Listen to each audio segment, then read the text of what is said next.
Good evening. Good evening. What a pleasure it is to be here today at our 2019 Highland Park Human Relations Commission Martin Luther King Humanitarian Awards. We will start with the mayor's address from Highland Park's own Mayor Gail Brill-Midler. Give her a round of applause.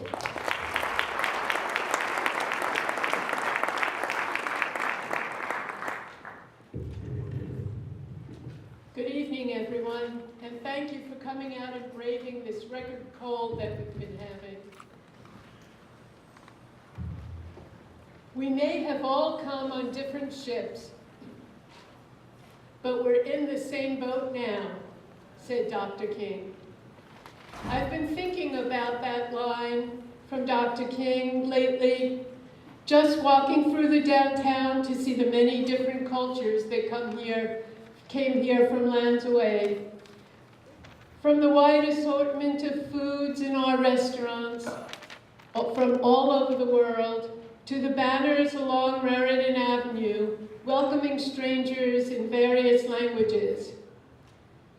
Whether your ancestors arrived on these shores on slave ships out of Africa like the Amistad, or refugee ships like the SS St. Louis, better known as the Ship of Fools from movies, a ship filled with Jewish immigrants escaping Nazi Germany and turned away from the United States. Eventually, many of those people made it here.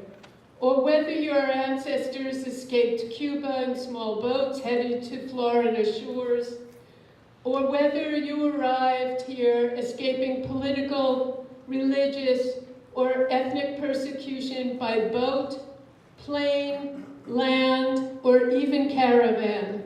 We are clearly here, all in the same boat now. These words of the man, Dr. Martin Luther King Jr., had special meaning in the mid-20th century. And now, heading into the mid-21st century, his words may take on a different meaning. But these words must continue to motivate us all in the same boat now, traveling on the turbulent waters of injustice and inequality. Today we remember Dr. King, the struggle for equity that too many of our friends and neighbors still endure, and we join together in the same boat now. Thank you, and please pay lots of attention to the speakers that you'll be hearing from today.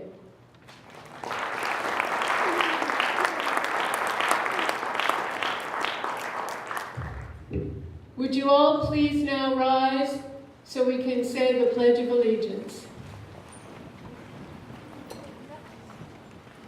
I pledge allegiance to the flag of the United States of America and to the republic for which it stands, one nation, under God, indivisible, with liberty and justice for all.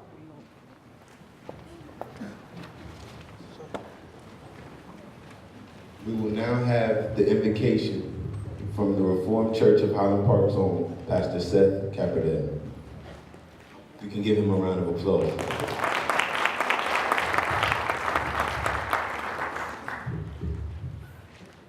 Friends, I was thinking that last year at this time, in this room, you gave the award to Harry Pongamanen, one of our church members and one of our community leaders.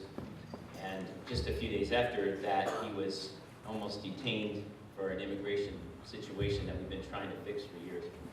Just brings back the appreciation I have for this community in the ways it stood with Harry before that happened and in the months after, and he continues with his family to be safe here in town. Thank you for that.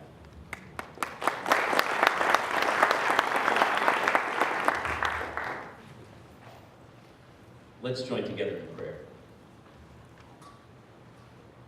Source of life, giver of abundance, designer of beauty, we thank you tonight for creating a world that reflects your divine image. You created the kind of world that led you to say, this is very good in the days of creation. You created a world where we, your human community, and all living things have the potential to grow and thrive and experience life as a gift. And yet tonight in our day, we recognize that not all is as it should be.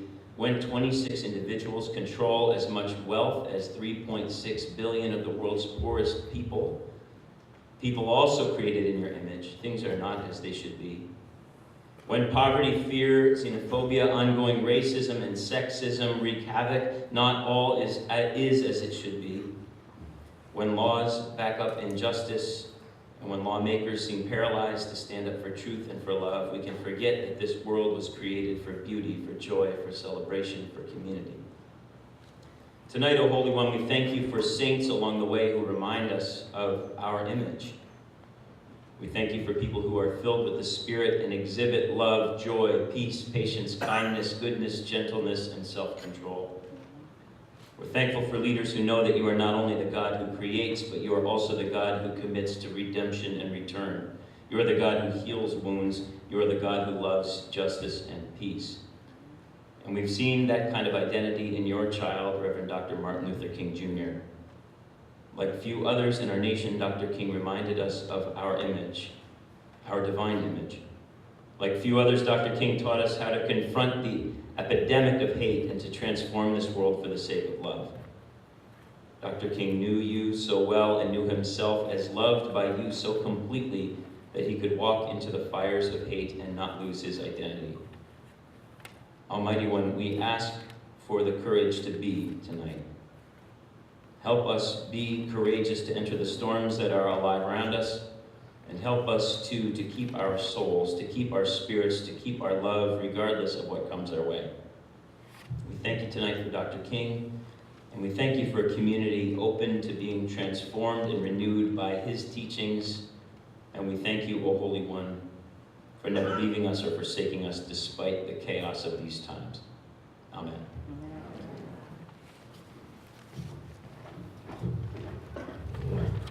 Thank you, Pastor. Before we get this show started, I just wanted to give recognition to all of our elected officials. If you may please stand so we may welcome you. Don't be shy.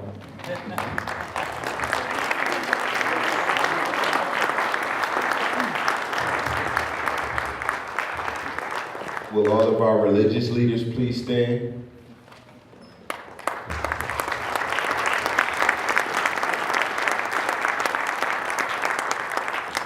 Will all of our educators please stand?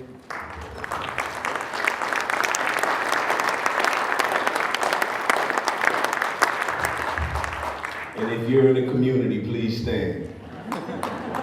Give yourself a round of applause for being here.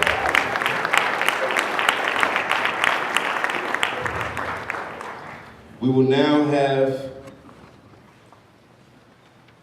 everyone stand and join Miss Sonia Headlam as she sings, Lift Every Voice and Sing.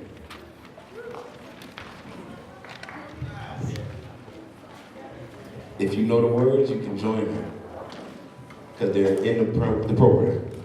Yes, we want you all to join, please. This is not a solo, this is all of us together.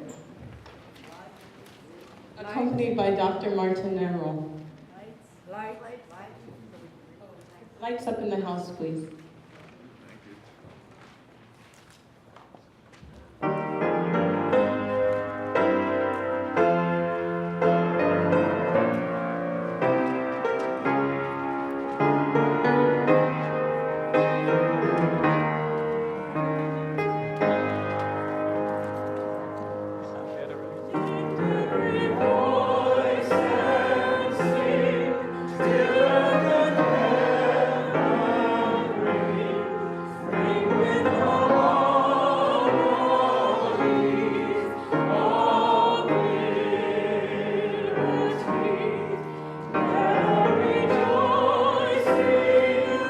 Oh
just received word that our Assemblywoman Nancy Pinkett is here. If you could take this. Oh, don't give us that. You gotta stand up.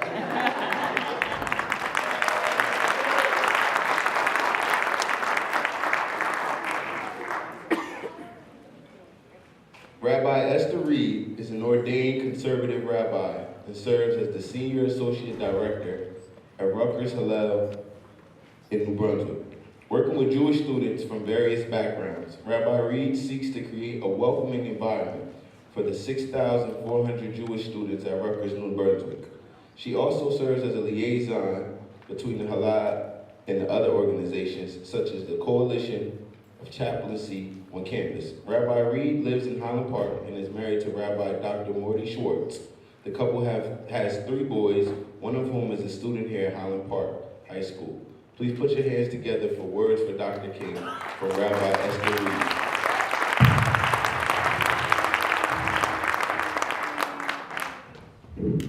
Before I start, nobody has made the official announcement, so please silence your cell phones.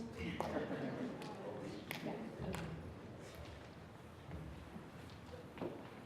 When I was a child growing up, I would see videos, film footage of Reverend Dr. Martin Luther King Jr. speaking. And he gave these incredible speeches. His rhetoric, his cadence, his way of speaking, it was not at all like the sermons I experienced as a child growing up.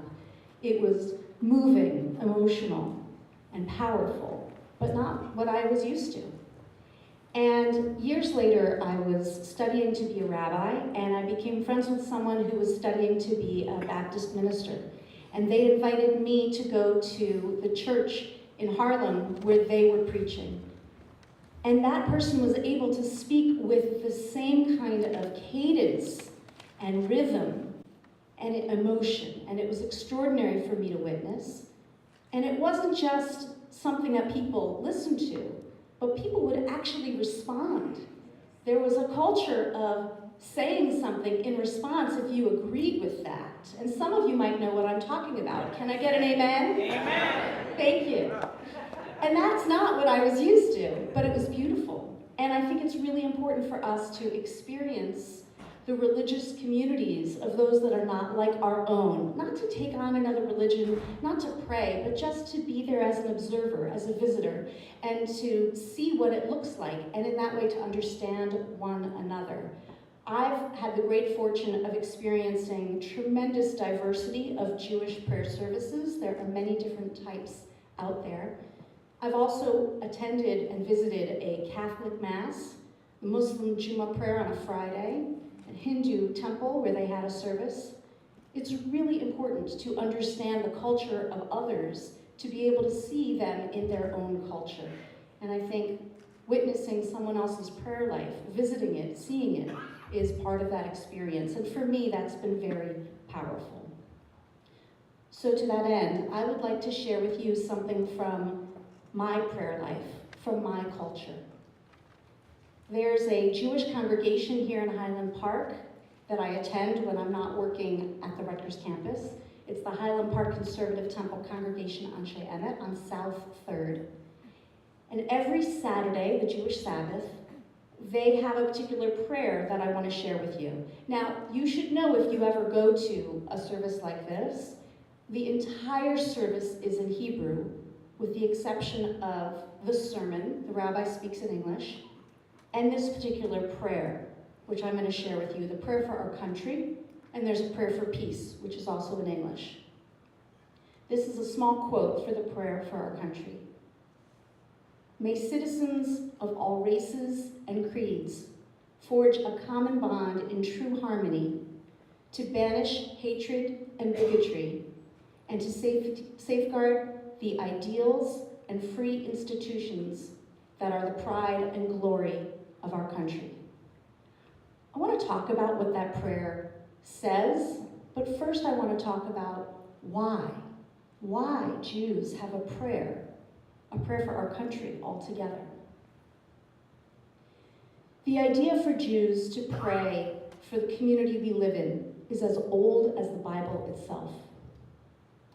Jeremiah 29:7 says, that we should seek the welfare of the city to which God has exiled us, and that we should pray to God on behalf of that city.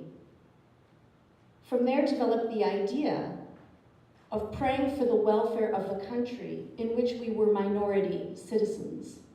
Jews have been exiled from our homeland for 2,000 years after the destruction of the temple in Jerusalem by the Romans. After that, Jews were dispersed to lands throughout the world. Whatever country we lived in, we would pray for the welfare of that country. The early versions of this prayer spoke of God giving power to kings, since until the modern era, Jews always lived under monarchies. The prayer that I'm quoting was written in 1927 by Rabbi Louis Ginsburg. It pertains to living under a democratic government. And so I want to return to that section of the prayer now. It says, "May citizens of all races and creeds forge a common bond in true harmony to banish all hatred and bigotry and to safeguard the ideals and free institutions that are the pride and glory of our country."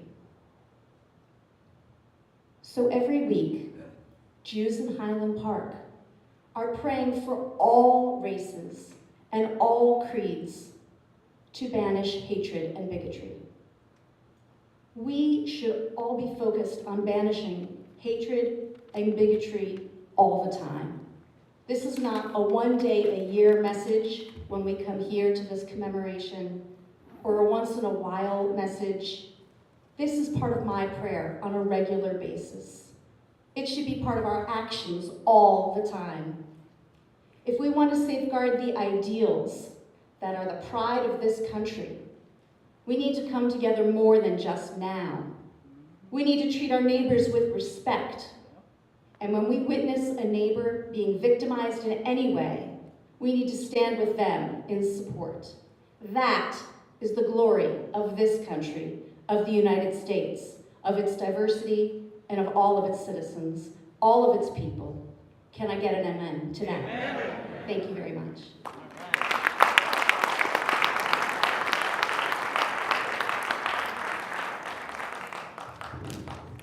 Now we will have the history of Dr. King's fraternity, the oldest and the coldest, Alpha Phi Alpha Fraternity Incorporated.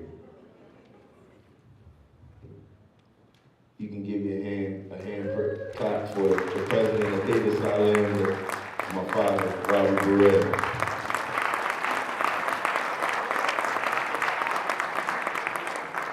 Thank you, my son, and good evening to one and all. I'll share with you the founding of Alpha Phi Alpha.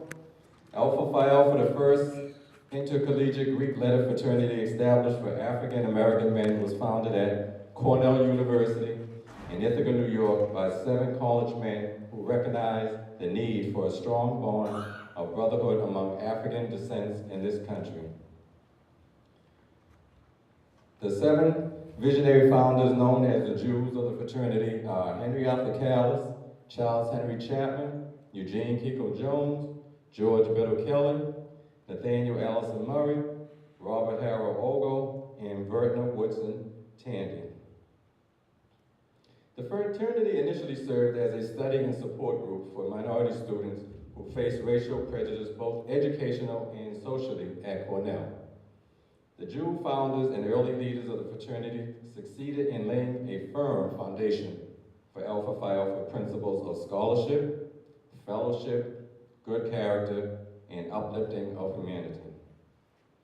Alpha Phi Alpha chapters were established at other colleges and universities, many of them historically black institutions soon after the founding at Cornell. The first alumni chapter was established in 1911.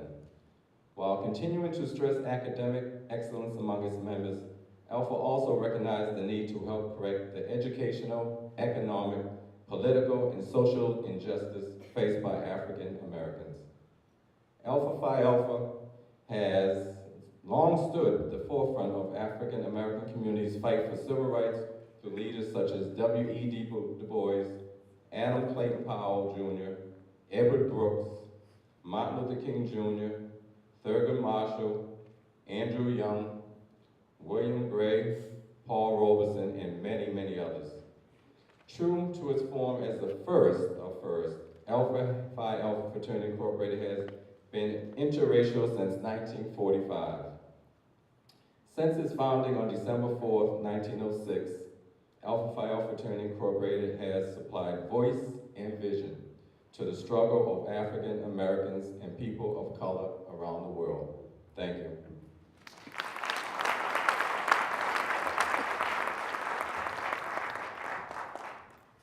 We will now have words for Dr. King from Reverend Dr. Yukon Chu.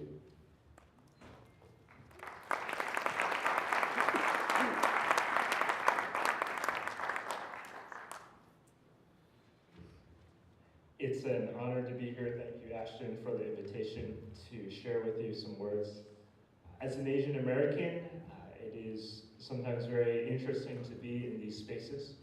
I must admit that it can feel intimidating for us, and the reasons are twofold. Number one, very few of us Asian Americans recognize how our well-being has been tied with your well-being as African Americans here, and as Dr. King has made the great sacrifices along with your community has. And oftentimes we have forgotten that as Asian Americans, and in fact we have been co-opted by the majority as quote-unquote model minorities to join in unfortunate racist attitudes towards fellow African Americans. And for that I apologize. I ask for your forgiveness, and I'm humbled by this opportunity to share with you words for Dr. King.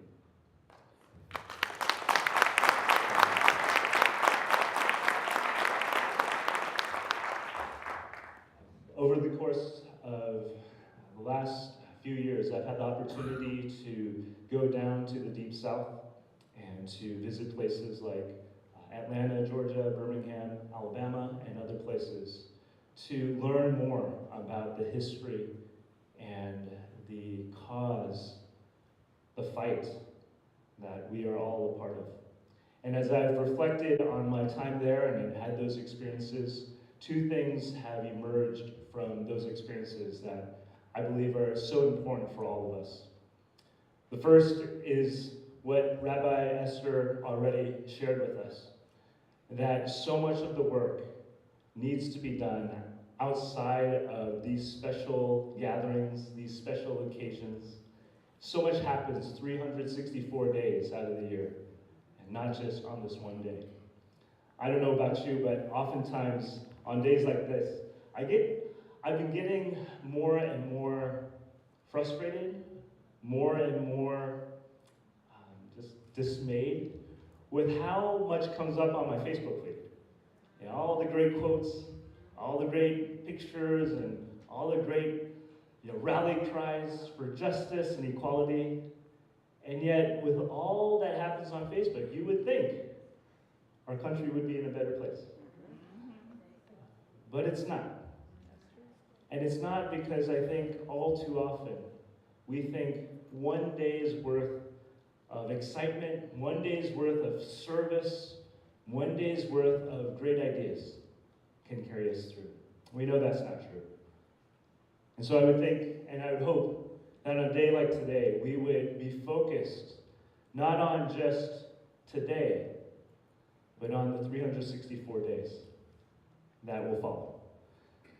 The second thing I'm reminded of is something I saw on the Civil Rights Trail in Birmingham, Alabama. If you've never been down to the National Civil Rights Museum down there and walked the Civil Rights Trail, I would recommend you to take a pilgrimage there. It is worth every penny. While I was there a few years ago, I read this placard that described how those first civil rights marchers were trained. And I just want to read from it on a placard entitled "Nonviolent Foot Soldiers," dated April 6, 1963. It says this: Those who participated in the marches and other demonstrations in the Birmingham campaign agreed to a pledge of nonviolence. A few of the 10 commandments of the pledge were as follows. 1, meditate daily on the teachings and life of Jesus. Remember always that the nonviolent movement in Birmingham seeks justice and reconciliation, not victory. Refrain from the violence of the fist, tongue, and heart. And they say this, after protesters knelt to pray in the streets, they were arrested.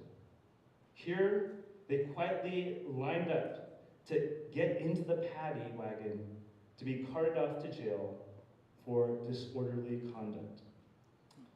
And as I thought about this and read through this, I realized that the protesters back then were guided by a deep spiritual source of strength, a deep spiritual source of vision and passion. And so as I think about the second thing I take away from my time there, I think about the need for all of us to not just think about this work 364 days out of the year, but number 2, to also find that deeper source of strength that will get us through. It doesn't have to be Jesus per se. It can be other sources of deeper strength. But I would encourage us on this MLK Day to go deeper, to think about and find that greater source of strength and guidance. Thank you.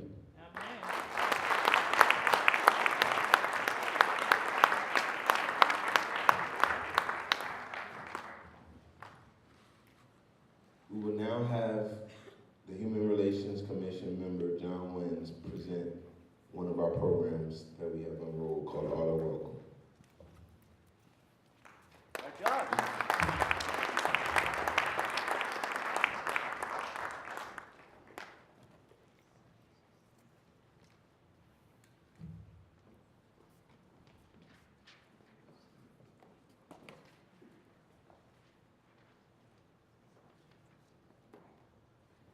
Good evening, everybody.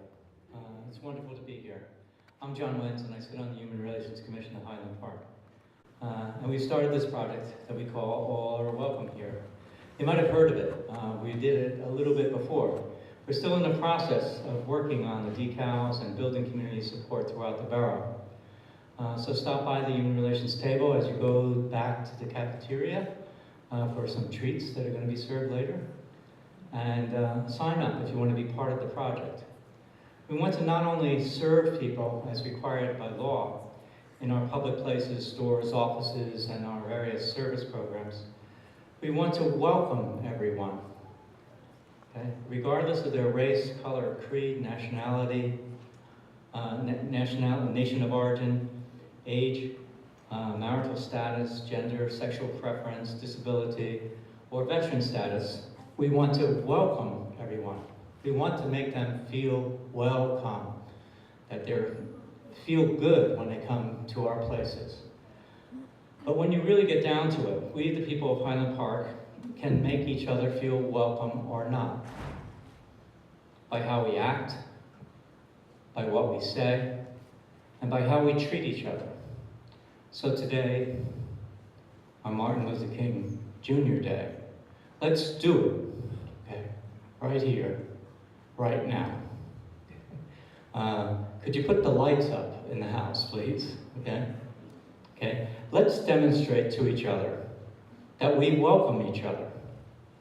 Let's show each other that we welcome each other. Let's stand up, okay, and reach out. Let's extend welcome to those of you on the right, to those of you on the left, to those of you in the front, to those of you in the back, to those of you who are different, and to those of you that are the same. Let's share welcome to every single person in this entire place. Okay? Share welcome with each other. All are welcome here. Thank you.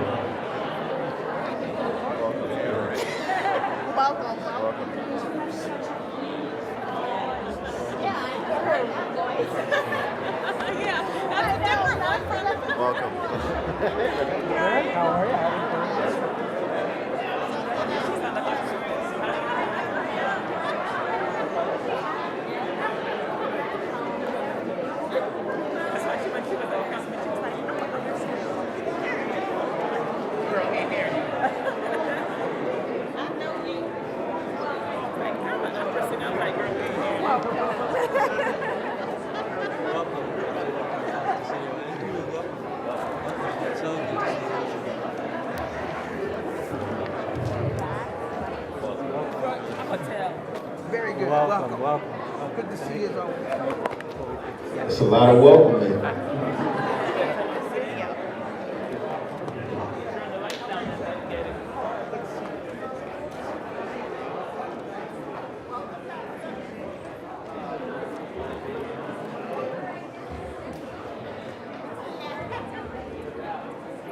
I hate to stop the welcoming, but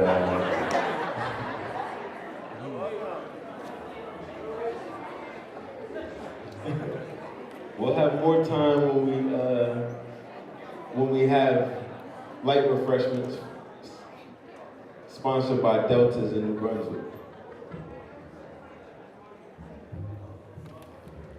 We will now have words for Dr. King from CC Mahesh Chitnis, the area leader of Lions International.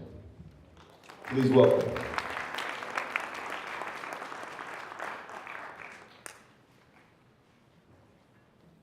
I came here with few thoughts in my mind what I'm going to say. But when I was listening to Dr. Shah, he spoke exactly what I wanted to say. So I had to go and change. Let me tell you about my story then, without going into anything else. I'm a first generation immigrant. I came here into mid-90s. And as many times when you come here, you live in that bubble. You live in the fact that like everything is okay. You got a job, you are living the American dream, and everything is fine. And then we had 9/11. Just like everybody else probably in this room, all of us knew somebody who was directly affected by that incident. I lost quite a few friends who were working in a World Trade Center. And I was as hurt by that incident as everybody else. But at the same time, again, the skin color came into picture. Every place that I went to, there was a question mark. I go to the airport, people like sort of did not really stop me from going there, but there was a question mark. And that started hurting me, and I started like sort of, I wanted to rebel. I wanted to say that like sort of not every single person with a brown skin is a terrorist. And I started going towards that. I became part of several things. Now I'm the Human Relations Commissioner for Sayreville. I'm part of NAACP, and there are a couple of other places where there is a social harmony. I became part of that, but in that process I started reading the teachings of Dr. King. I met a gentleman who became a very, very good friend of mine called Don Oliveria. He's right here in New Jersey. He actually walked with, he went from Brooklyn to Alabama for that walk that he took with Dr. King. And I learned quite a bit of things about Dr. King. We all, most of the immigrants who come here, we think of Dr. King from that prism of race relations. Mostly like sort of working on the segregation and stuff like that. But if you look at the Dr. King's philosophy in general, it is not about race. It is not about you versus me. It is not against whites versus the African Americans. It was about everybody teaching each other, like everybody treating each other equally. Like that message of nonviolence, message of love, that is what the Dr. King was all about. And that is what is forgotten sometimes even today. As Dr. Chai was saying, sometimes it is not even the racism, it is favoritism. It's like when you look for like people of your own kind, like sort of if there is I'm from India, so if there is a Caucasian or African and Indian, I would tend to gravitate towards the Indian person, and that is what is natural. But the things are changing. We are becoming a global village, and we have to work together. And that is what according to me, Dr. King was all about. Dr. King did not push for a particular action. He did not say, when he was in Washington D.C. Talking about his vision, he did not say that I have a plan. He said I had a dream. And all of us here have some dreams that we tend to put in a back burner and we work on plan. We will go and agitate and we go and talk about things, but not thinking about how we can change ourselves to make this community work, to make this community as our family. And that is what I think also brought me here. There are a couple of things that happened very recent times. I came to one of my friends who is sitting here. I came for the swearing-in ceremony for her. She's the councilwoman, and I saw the compassion in this particular town. I saw how Highland Park works together with everybody. I'm following Austin for a little while, and I saw that spark in here that everybody needs to emulate around us. And that is what we want to work on. The message that I would like to have for everybody, that like whatever dreams that you have, that we need to nurture. There are several things that are happening that we need to work on. Again, some of us are, like most of us probably in this room, have some habits like this favoritism and stuff like that, racism to at such an extent that it is inside us. It is very difficult to take it out. But at the same time, that is what I was discussing with Austin, that like we need to bring that culture among the youth. We need to nurture our youth in such a way that they don't see the skin color, they don't see the religion, and they become one. And that is what, like, sort of, I think all of us here need to pledge, and that is what our true tribute to Dr. King would be. Thank you for celebrating this. And just to add one more thing is, when I saw the compassion a few minutes back, there is another thing today besides Dr. Martin Luther King Day. It is the World Hugging Day. So there were so many hugs that were going on. That is the right thing. So thank you so much for all coming here, and thank you for inviting me here. Have a blessed Martin Luther King Day. Thank you.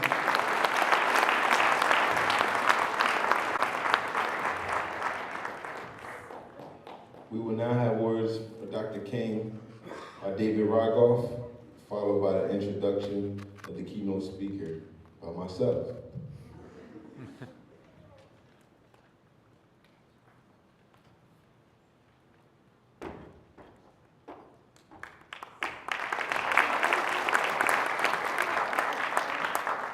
I was asked to say a few words representing the Pride Center in New Jersey, which has been very happy to be here in Highland Park for a number of years, where we, in fact, always have felt very welcome.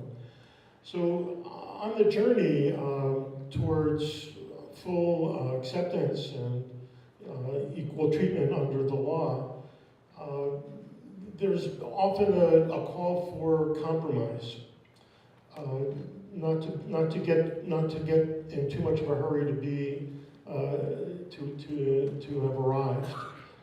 So I thought of the words of, and I thought I'd share this evening, words of James Baldwin. We can disagree and still love each other unless your disagreement is rooted in my oppression and the denial of my humanity and my right to exist. So in truth, there can be no compromise with racism, bigotry, white supremacy, the supremacy of one race over another. There can be no compromise when it comes to equal protection under the law. There can be no compromise between decency and indecency, between reason and deception, no compromise between compassion and cruelty. We have to be vigilant.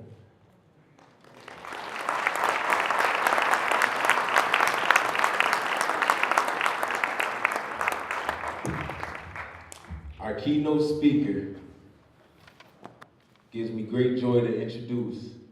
This brother is electrifying, trailblazing, on the path to greatness, an alumni of Highland Park High School, a student journalist at Columbia University. Our keynote speaker is Mr. Amiri Tulach.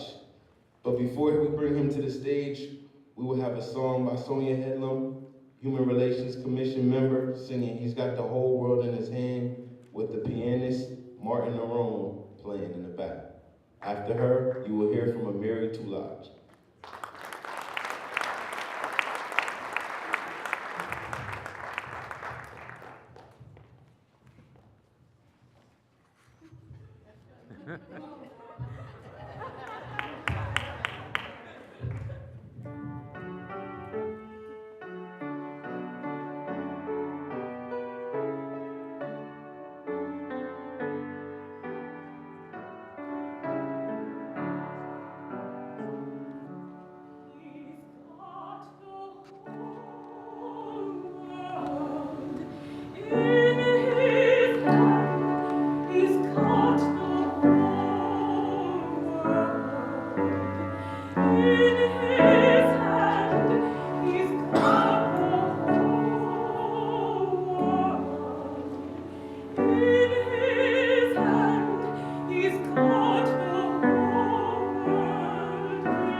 She's no joke. We will now hear from our keynote speaker, Mr. Amiri Tulach.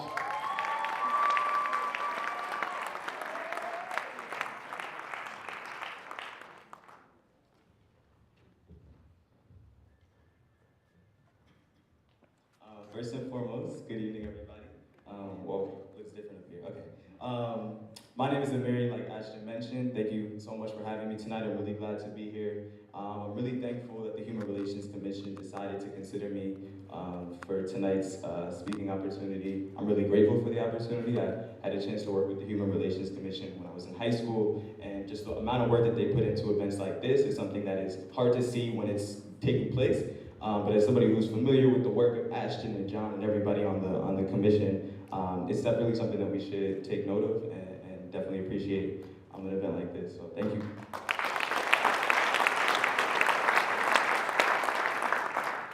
And thank you especially to Ashton for giving me this chance. Like I said, it's funny because I'm a freshman right now in college, and so probably like 2 hours before my first final, like ever, first final in the fall, I'm doing like last minute studying, cram studying, and then I get a call from Ashton and he's like, would you be interested in coming to speak today? And of course, I'm excited, I'm happy, I'm elated, this is my high school, right? Like, so I was really excited, and of course I said yes, but then I got off the phone and I was like, I still have to take this test.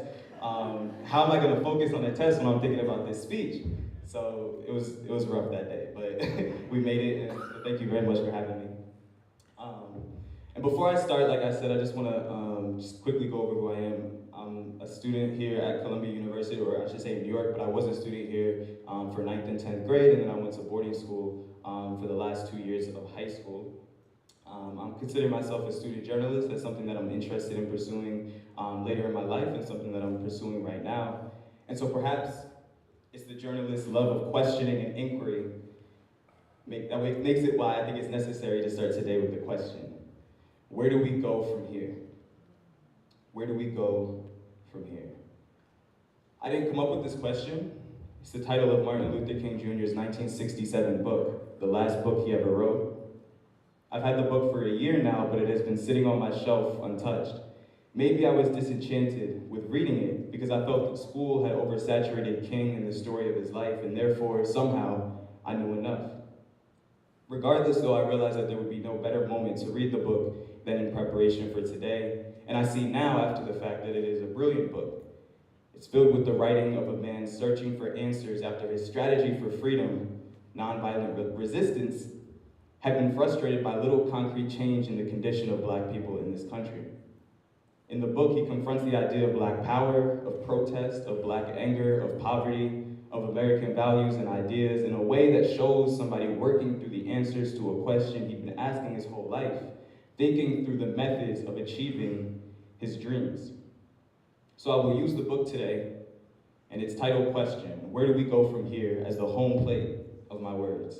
The question has occupied much of my thinking for the last few weeks, and today I'll be attempting to understand where we are going as a community right now, and perhaps more importantly, where we need to go as a community to transform our present realities. And before I go any further though, before I elaborate on that, I just wanted to touch on the day itself. I think a few people have already kind of stolen what I wanted to say, but I think it definitely still applies, because by and large throughout my own life, I've been presented with a very sanitized version of Dr. King, and that is something that I wholeheartedly left unquestioned for most of my years before this book, before reading this book. I can only really remember reading 2 pieces of MLK's actual, full, unedited writing. The I Had a Dream speech and the Vietnam War speech, and both were required reading for a class I took specifically about King in high school, my senior year. And yet somehow, despite this very surface level education on the radical work of Dr. King, I was convinced that I knew everything about his ideology and his stances, enough at least, to become disenchanted with reading a whole book of it. But I discovered over the last few weeks that reading Dr. King is actually a remarkable thing. As a few of the fellow speakers have commented, actually following his thoughts and his ideas and his logics devoid of any external noise about his ideas felt so freeing to me. Because on MLK Day, on days like today, we don't really take time to celebrate King, the person, like we need to. We celebrate King, the figurine, the fantasy, the folklore. We need to center, though, the genuine MLK, the nuanced, the radical, the urgent, devoted, and incomplete MLK, in a way that begins with engaging with his actual words in their original form. So back to the question, where do we go from here? The question is vital, and it is MLK's radicality, in fact, that makes this question so important to me.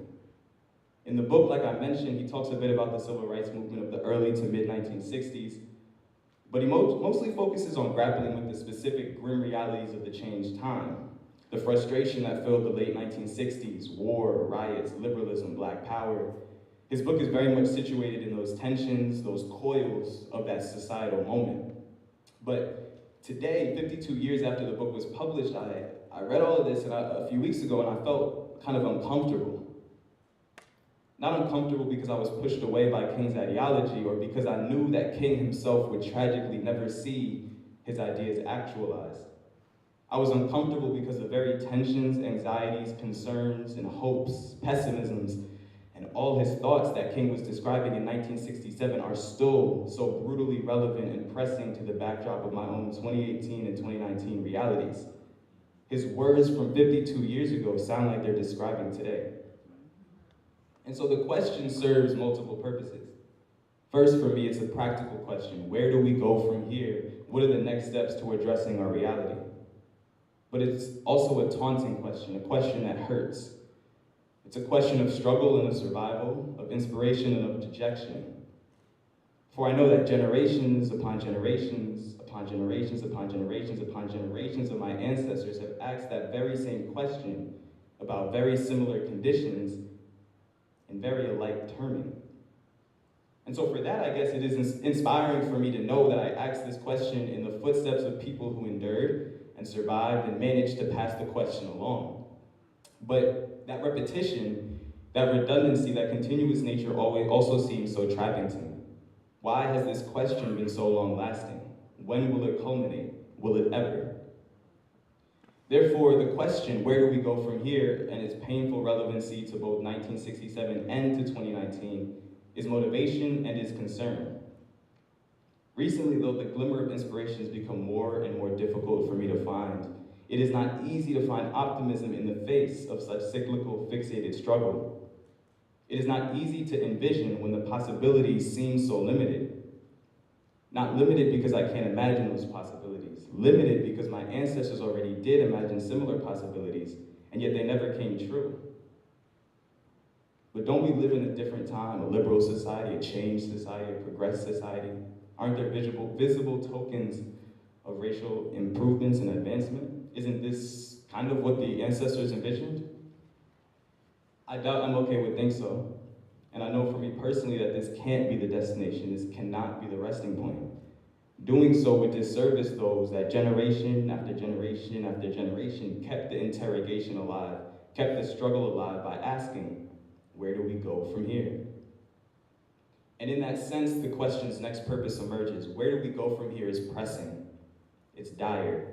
There's no turning away from the piercing nature of the question. Once posed, it oozes into the fabric of every moment, wanted or not.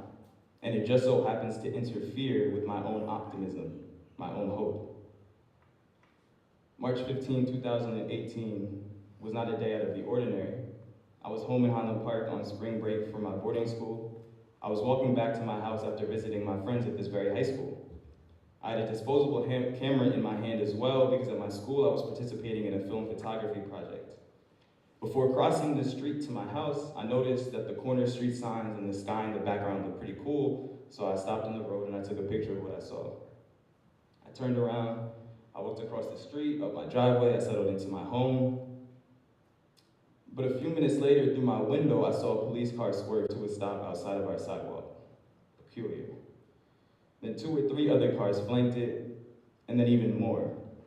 I can't remember exactly what happened next, but I could see 2 or 3 other officers walking around my backyard and along the side of our house. An officer knocked on our door. I don't remember exactly how the conversation went, but I do remember my mom being beside me, confused and concerned, the officer asking about me, reporting about a high number of burglaries in the neighborhood. And therefore they responded to our house because I was breaking in somehow to my own home.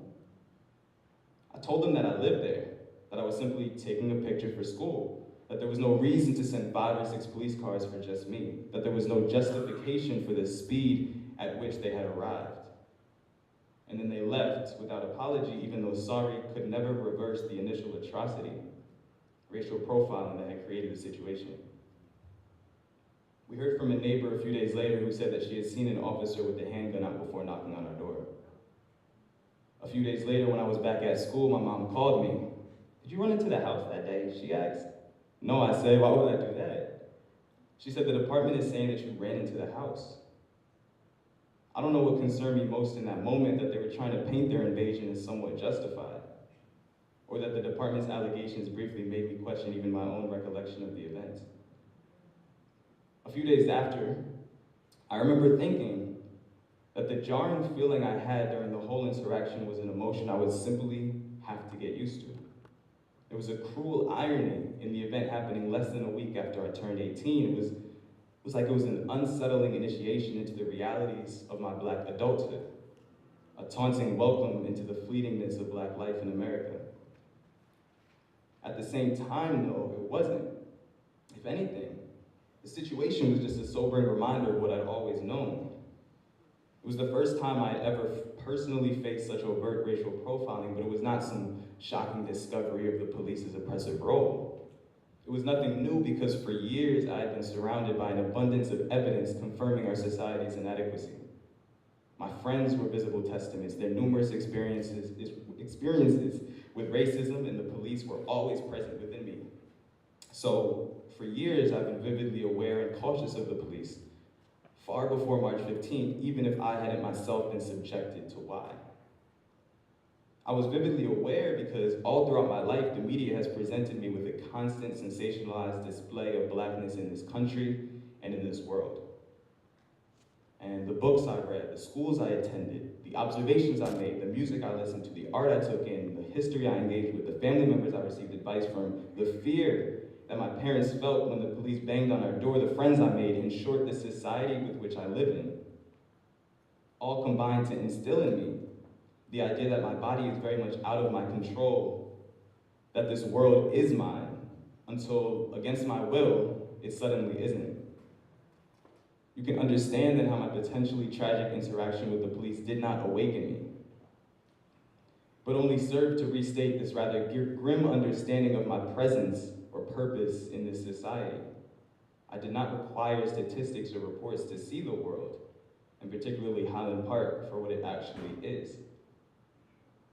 These conditions are a fixture of American history. The evidence is encoded into the ups and downs, overwhelmingly down, of this country's past.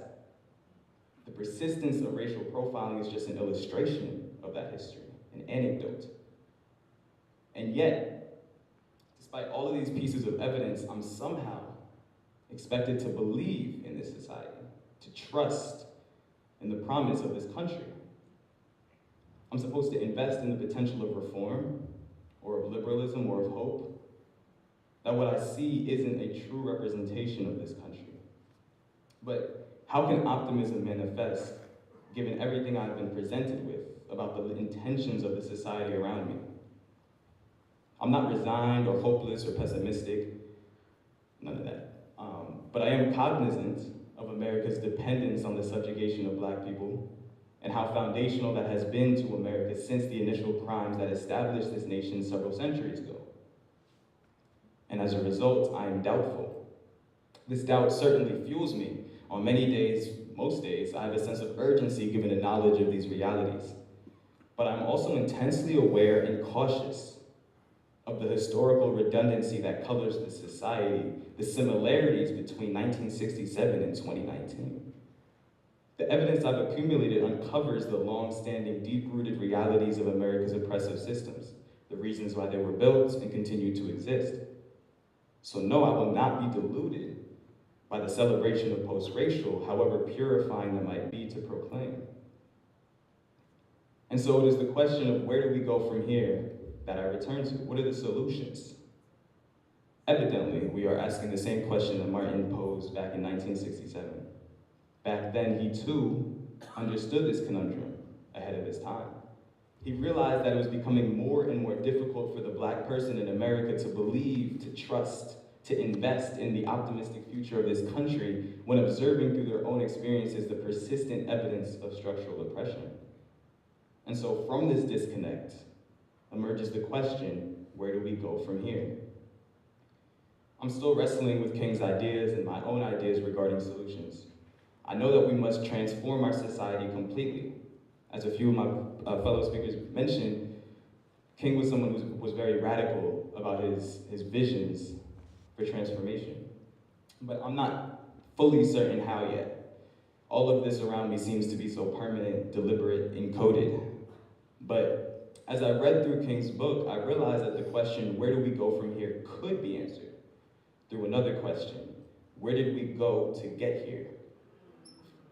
Where did we go to get here? I believe that this new question, this more retrospective question, can help us find where we should go next. Like I said, I envision some sort of transformation of society, and I think we can accomplish it by genuinely and critically combing through our history, by investigating precisely, no holes barred, what has led us to this present moment. This means looking critically at the history of white America. Let's investigate the psychological development of whiteness, its actual historical reasonings, its purposes, and what we find we can use to uncover seeds for transformation. Where did we go to get here? As a country, as an individual, let's unpack why it was necessary to equate blackness with subjugation, why and who was absolved by this creation. Why was it necessary to create systems of lies to justify for centuries that subjugation? Let's look into the nature of our institutions. What characteristics do we say and believe American institutions represent? And then what are the characteristics they actually perpetuate? What were the police created to do? What are they needed for? Upon what framework is this nation settled? From what combination of lies, destruction, terror, fears, desires, urges did America originate? Why was it necessary to rewrite and romanticize those initial crimes, the genocide that formed where we sit today? This exploration into the past and into the formative fabric of white American identity and white American people, but America as a whole, will have to be done with the intention of transformation. We must use what we can grab from the past to build towards a transformed future. As James Baldwin said in 1984, this cowardice, this necessity of justifying a totally false identity and of justifying what must be called a genocidal history has placed everyone now living into the hands of the most ignorant and powerful people the world has ever seen. And how did they get that way? By informing their children that black women, black men, and black children had no human integrity, that those who called themselves white were bound to respect. And in this debasement and definition of black people, they debased and defined themselves. It is a terrible paradox. But for those who believed that they could control and define black people, divested themselves of the power to control and define themselves. That was James Baldwin in 1984, again, ahead of his time. And so, America is not a truthful country. I'm personally dealing with this. I'm personally trying to work through this. I don't think I'm truthful with my own history. I don't think I'm truthful with the history around us. I haven't been taught to look at our history truthfully. So I'm still working through it. But as a whole, America, white America, needs to drastically investigate and transform their most fundamental values, characteristics, and traits, which have sculpted and defined this nation for generations upon generations upon generations. This must be done critically, truthfully, honestly, by examining who America is, or more appropriately, what America is. This won't be easy. I'm sure there's discomfort sitting with you now, there's discomfort that sits with me every day.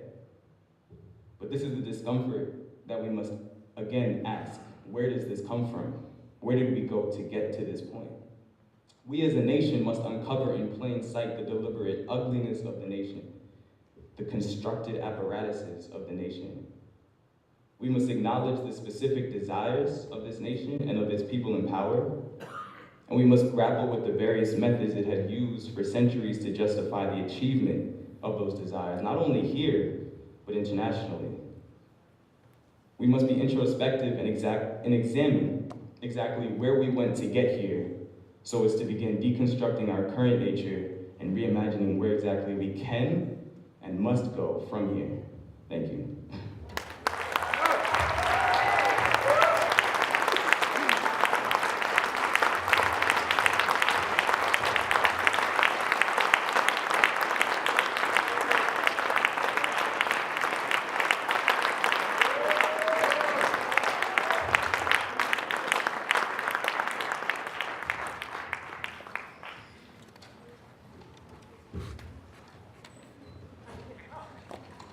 How'd y'all like the keynote speaker?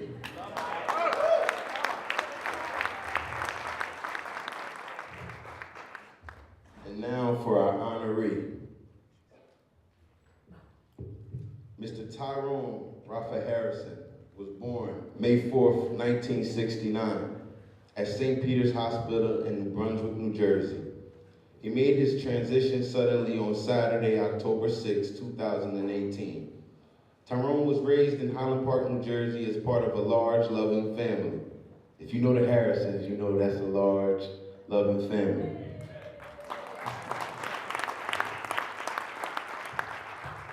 He was educated in the Highland Park school system and graduated in 1987. He played fullback for the Highland Park Owls and earned a spot on the national top 100 All-American football players in the nation. As an all-county, all-conference, all-state fullback selection, Tyrone served as team captain and helped the team win the state championship in 1986. His success in the classroom and on the football field paved the way for a full scholarship to the Ohio State University in Columbus, Ohio. While at Ohio State, Tyrone continued to excel in his studies while playing fullback for the Ohio State Buckeyes. Tyrone was affectionately known as the Rhino by his Ohio State teammates. It was noticed that when he tackled you, it felt as if you'd been run over by a rhino. Tyrone graduated from Ohio State in 1996 with a bachelor's degree in African Studies. He remained a die-hard Ohio State Buckeyes fan and was a proud season ticket holder and alumni. Tyrone met Adrienne Michelle Bullitt when she was a freshman at Rutgers University, and he was a high school senior visiting Rutgers. After dating for several years, he and Adrienne married on October 21st, 1995, and would celebrate 23 years of marriage. They joyfully welcomed their son, Brandon Alexander, on May 6, 2004. Tyrone relished his role as a father, and Brandon was truly the apple of his eyes. Tyrone began a career with Mercer County Corrections in 1993. However, he soon realized he wanted to make a difference in the lives of young people through education. He worked as a paraprofessional in Highland Park school system, as a teacher at the New Jersey State Home for Boys in Jamesburg, and as a math and special education teacher at New Brunswick High School. He returned to college and received his master's in education from Seton Hall University in 2004. Soon after, he was appointed as a vice principal of New Brunswick High School and served in the capacity for 15 years. He was also a home instructor for high-risk students in addition to his administrative responsibilities. In September 2018, Tyrone began a new chapter of his career, serving as vice principal of McKinley Elementary School in New Brunswick, New Jersey. Ladies and gentlemen, please put your hands together as we give our 2019 Martin Luther King Humanitarian Award in remembrance of Mr. Tyrone Harrison and his family. His family can come forth to receive the award.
First, I just want to say thank you, Highland Park.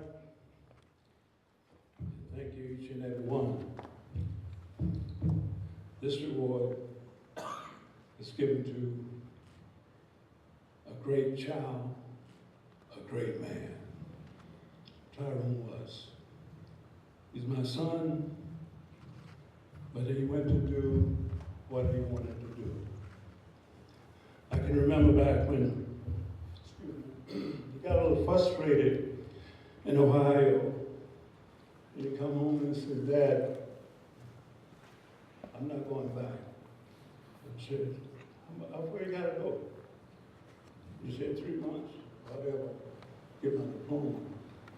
I said, well, you better not be back in my house before when I come back. Next time I see you, you better be in Ohio. And he did. He did his obeying child. Matter of fact, all my children was obeying. I had 6 children, my wife and I. And all of them was good and great children. I love them all. And let me say about Highland Park High School. I really appreciate that. Highland Park has one of the best high schools in New Jersey or elsewhere.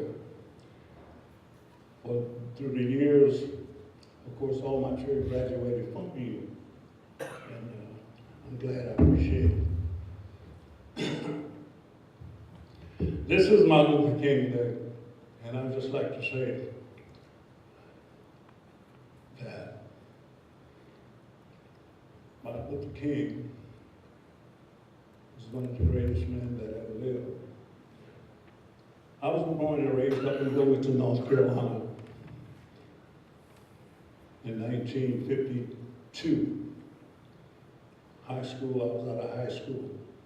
I was walking down the street, and there was a sign up there saying Howard. I walked over there, asked the man for a job.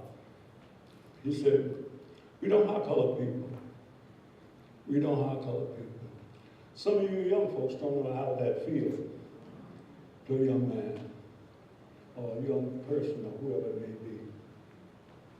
I rode in the back of the bus. I rode in the back of the bus when I was a kid coming up in North Carolina, in Wilmington. And down through the years, we had it hard. But we had our own high school. Wilson High School was one of the best high schools in the state of North Carolina. But I just want to say that, for young folks, I went through it all.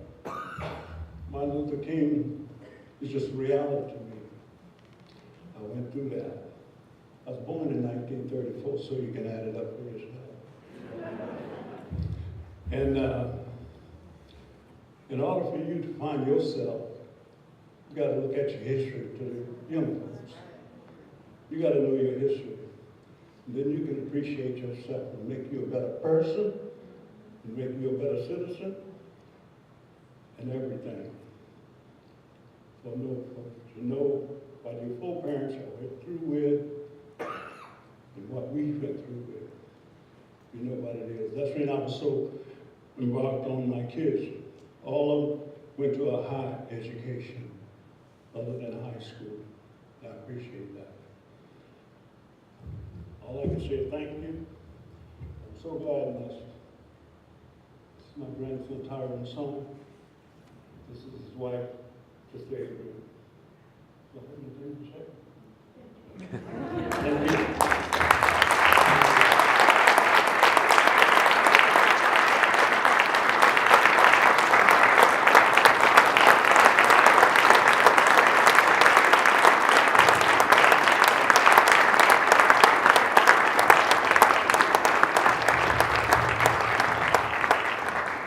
Before we close, I just want to let everyone know there are refreshments sponsored by Delta's Restaurant in New Brunswick, New Jersey, in the cafeteria. You can just follow the signs out there. It will lead you right to the cafeteria.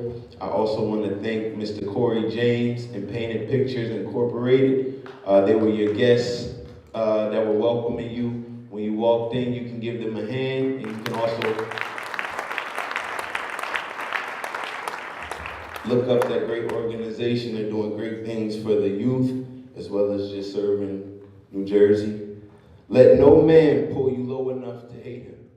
You can either sit at the table and complain, or you can come to the table and create a solution. We all need to work together, and I I know for myself, I have to do a better job of working together off the computers into the communities. I thank everybody for coming out tonight to our 2019 Martin Luther King Humanitarian Award. Have a good night. Stay warm. Thank you.